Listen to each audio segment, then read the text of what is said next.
قرآن و سنت کی روشنی میں 4 مہینے ایسے ہیں کہ جن کو اشہر الحرم کہا جاتا ہے: ذی-قعدہ، ذی الحجہ، محرم الحرام اور رجب المرجب۔ سورۃ توبہ کے اندر اللہ رب العزت نے فرمایا ہے، یقیناً تعداد مہینوں کی کتاب الہی میں اللہ کے نزدیک 12 ہیں۔ جس روز سے اللہ نے آسمان و زمین پیدا کیے تھے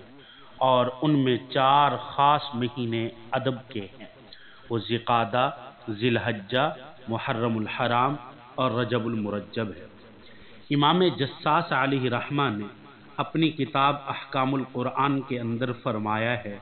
کہ ان 4 برکت والے مہینوں میں جو شخص عبادت کرتا ہے ان کو باقی مہینوں میں بھی اللہ رب العزت عبادت کی توفیق اور ہمت عطا فرماتے ہیں،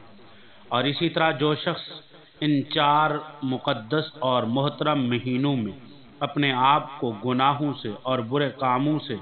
بچاتا ہے تو اللہ رب العزت ان کو باقی مہینوں کے اندر بھی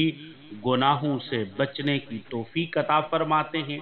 اور ان گناہوں سے ان کے لیے بچنا آسان فرما دیتے ہیں۔ اس لیے ان مہینوں سے ہمیں فائدہ اٹھانا چاہیے، ان مہینوں سے ہمیں عبادت کرنی چاہیے اور ان مہینوں کے اندر ہمیں اپنے آپ کو گناہوں سے بچانا چاہیے۔